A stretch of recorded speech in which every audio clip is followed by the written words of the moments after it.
Hey, it's Wes here. I'm the host of the Leading in Dentistry podcast.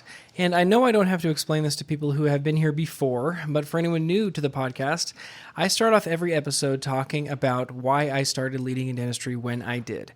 I started it specifically while I am not an owner of any dental practice because I really want to get across the message that you don't have to wait until you're in a leadership position to be a leader. And being able to share leadership principles before that happens for me is something that's really important. But what's interesting is with the recent developments in my life, that may be changing soon, where I may find myself in an ownership position. And there are a couple things that need to happen in order for that to happen. And so while I woke up this morning motivated to get out a podcast episode, there are some things on my plate that need to happen in order for me to take some steps towards some of my goals. So with that in mind, things will not be changing with Leading in Dentistry. I will continue to put out the podcast, continue to put out content on social media in order to spread leadership skills and principles and help people have a forum to talk about that. But this particular week, I am going to share with you a re-release of an episode that I've shared before. It's from episode 15 of the podcast about the anatomy of trust, where we discuss Brene Brown's talk on the anatomy of trust and how to figure out what's broken when something happens. When you feel that trust is broken, what actually is broken and how can you fix it? So this, for me, is one of the foundational principles of the Teach Leadership model. So I hope that you can get as much out of it as I did, and I hope you can stay tuned in the future for any updates regarding changes in my ownership status, because it's something I'm super excited about, and I hope to be able to share more information soon. And so with that, always be leading and always be learning, and I hope you enjoyed the episode. Welcome to this episode of the Leading in Dentistry podcast. I'm Dr. Wes Eggett. After spending the last 20 years in a variety of leadership positions, and as a student of leadership myself, I started Leading in Dentistry to share what I found and to continue learning with you. If anything from this episode stands out, check out the show notes, our online courses, or one-on-one coaching on leadingindentistry.com. Hello and welcome back to another episode of the Leading in Dentistry podcast. I'm Dr. Wes Eggett. For those of you new to the podcast, I'm a practicing associate dentist just outside of Denver, Colorado, and I started Leading in Dentistry to help develop the leadership skills of each team member in the dental office, not just the business owner. And I started this specifically while I'm not an owner of any dental practice, as I really want to get across the message that you don't need to wait until you're in charge to be a leader. Now, anyone who knows me and anyone who has listened to more than one or two episodes of the podcast can tell you that I absolutely adore Brene Brown. She is a phenomenal lecturer, a phenomenal speaker, a phenomenal teacher. And the way that she's been able to take this idea of soft skills and teach business owners and leaders that developing emotional intelligence is actually the most pragmatic thing you can do is incredible. And today I want to go through the tips from the video that I first saw that made me a Brene Brown raving fan. Now, she's got a lot of good stuff out there. This is not one of her TED Talks. This is not one of the TEDx Talks, but this is a talk I believe she gave on the Oprah Winfrey Network, I want to say, because Oprah was in the audience and had a couple giggles and they kept going to her. So I'm guessing that's where it was. Regardless of where it was, the principles are great. And if you understand what's going on here, you can really dial in issues with trust. And you know that trust is the first part of the Teach Leadership model that we use at Leading in Dentistry. It's trust, expectations, accountability, consistency, and heart. So that is the acronym that we use to teach leadership. But that inspiration for that came from this video with Brene Brown, where she talks about the anatomy of trust. So when we talk about the anatomy of leadership and the Teach Leadership model, it's inspired by how she approached trust and just trust in general. And the way that she did this is she uses the word braving. That's 7 letters there. And each of those stand for some part of what makes up trust. The argument that she makes is that trust is such a weighted word. It's so heavy. And so when you tell someone, I just don't trust you, or I've lost trust, that says a lot. And sometimes it says more and is heavier than really what you want it to say. So instead, she gives us the anatomy of trust. The idea is if you go to the doctor, you can't just say it hurts here. The doctor has to know what that thing is called in order to fix it, right? You can put a label on what the issue is, and when you can do that, then you know how to manage it and how to fix it. And so with trust, she's able to break it down into these 7 points. And if you find yourself losing trust, or if you find yourself having an issue with someone else, Go through this model and see if you can identify exactly why, you can pinpoint why you have an issue. And when you go in, the previous episode we talked about addressing conflict. If you go in understanding exactly what the problem is, then you're able to put words to it and help the other person make some progress and then reach some resolution. So these are the 7 points. It's called braving, BRAVING. And she starts with boundaries, then reliability, accountability, the vault, which we'll go into what that means, integrity, non-judgment, and generosity. So first, boundaries. She says setting boundaries is making clear what's okay and what's not okay and why.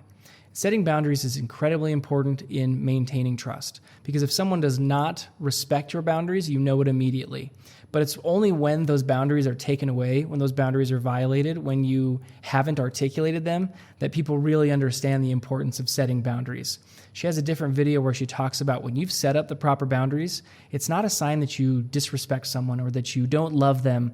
It's a sign that you value that relationship so much that you want to do that relationship sustainably. And if you don't have boundaries, then you're never going to be able to tread that water forever, is what she says.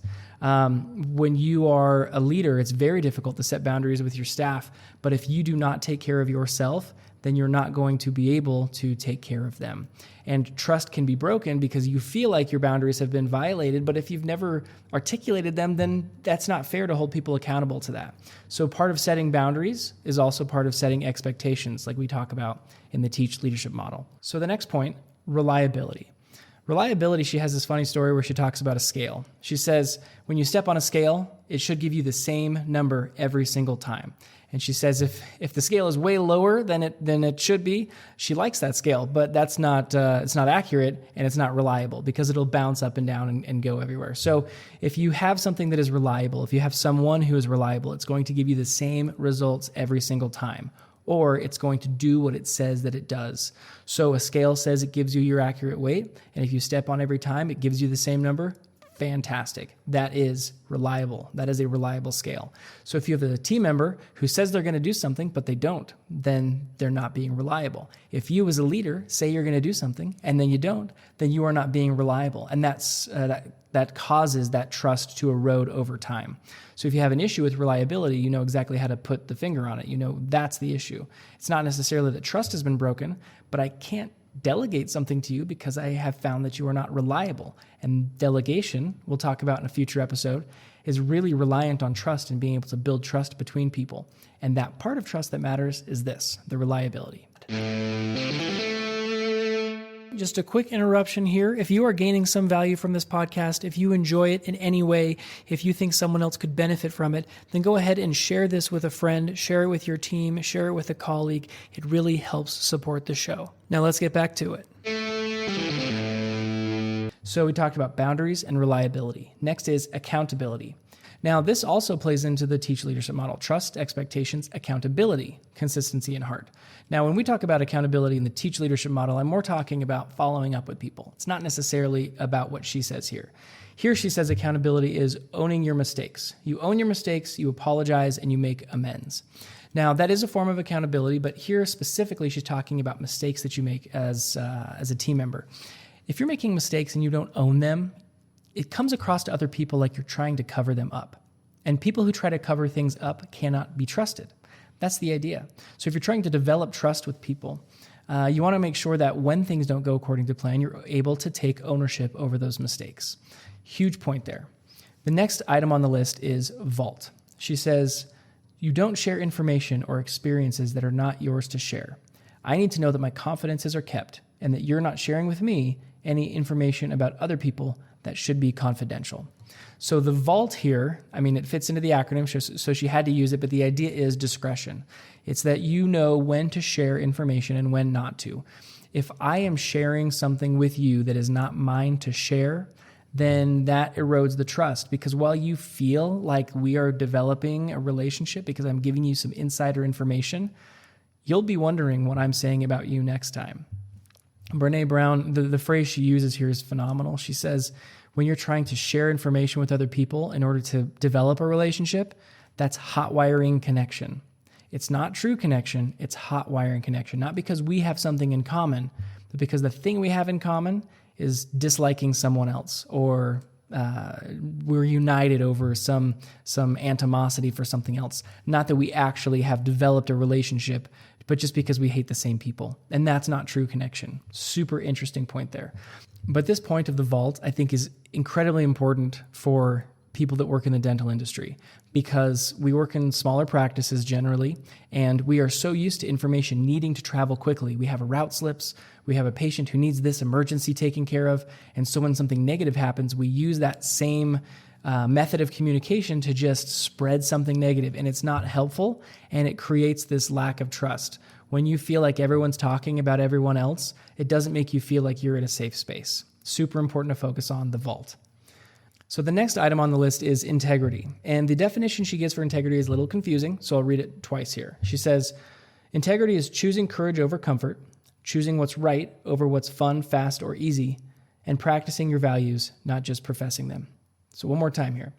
Choosing courage over comfort, choosing what's right over what's fun, fast, or easy, and practicing your values, not just professing them. And we talk about integrity a lot in our dental office because integrity is one of our team's core values. And what I found was interesting looking into integrity is that it comes from the same root word as integral. And integral meaning something is woven into every aspect of something else. And when you have integrity, your values are woven into who you are. It's inseparable from you. It's not just, I'm acting like this because I am in the presence of someone else or because these people are watching me. It is who you are at your very core. In a previous episode, we talked about character. Character comes from this Greek word that is, I think the word itself is character, but character is the little raised portions on a stamp in ancient Greece. And so that word character came to mean the things that stand out about a person. Because when I interact with you, that is what is left over, that stamp. That is the thing that stands out about me. That is my character. When you have integrity, those parts of your character, they're not just on display for everyone, but it's who you are when no one's watching. The next item on the list is non-judgment. She says non-judgment is, I can ask for what I need and you can ask for what you need without feeling judged. Now, this is so important in dentistry because think about how many times people need to ask questions from someone else. New hires, new dental assistants, they need to know where this is found. And if you feel like you can't ask the question because it's not a safe environment, you're never going to ask the question. You're never going to get the answer, right?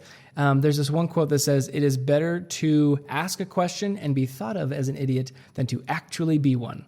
So if you aren't asking the question, you're not going to know the answer. But we can't put people in that position as leaders. We have to take the responsibility on ourselves to create an environment where they feel safe asking the question to begin with. Because how many times have we worked with someone and we expect them to know something, but they never knew that they were supposed to know that thing, but they never asked the question. And we just want them to ask because we'll tell them, but they don't feel safe enough because just being in a position of leadership, you're automatically intimidating. That is just how it is. And you have to go out of your way to make people feel comfortable enough to come to you with the questions that need answering so that they can meet the expectations that you have. So setting an environment of non-judgment is one of the most important things, one of the biggest things you can do in order to change the culture and the environment in your office. Now, this last one, generosity. For me, this is the one that hits home. If I were to take one item off this list, not off the list, but if I were to take one item from the list and make this the core of everything else, it's this one, generosity. She says, extending the most generous interpretation to the intentions, words, and actions of others. And when you are able to make generous assumptions of other people, it makes your life so much better. Because she says, I don't walk around thinking that other people are sucking on purpose just to make me mad. I believe that other people are doing their very best. And when I assume that everyone's doing the very best that they can, my life is that much better. One of the things that Adam Grant talks about is paranoia, right? There's this idea of paranoia being, I think that everyone in the world is conspiring to do evil towards me, right? But he flips the script there and says, let's think about pronoia. If you can approach the world believing that everyone in the world is conspiring to do me good, I mean, think about the effect that can have on your mental energy over time. So this last item, generosity, takes the cake. If there's one item on the list that I would focus on, it is making generous assumptions. And that helps with non-judgment. It helps you have integrity. When you assume that people aren't speaking about you, that helps with the vault. Even if someone is speaking ill of you, right? Then you make the generous assumption, but life is just happier for people who make generous assumptions. It helps you with accountability, reliability, and boundaries. Generosity is the thing that smooths everything over in life. So one of the big things that I always say is make generous assumptions. Just assume the best. Because if you don't, you're going to live a very difficult life trying to figure out, you're always thinking someone's doing you wrong. And who's doing me wrong today? I mean, that is just no way to live. So let's go back to the beginning and go through this acronym, BRAVING, from Brene Brown. The anatomy of trust. When something goes wrong in trust, when you feel like trust has been lost, go through this list and find out where it's been lost so you can pinpoint the problem and try to fix it. Those items are boundaries, reliability, accountability, vault, integrity, non-judgment, and generosity. If there's one thing that has really changed the game for me and my life and my leadership, it is making those generous assumptions.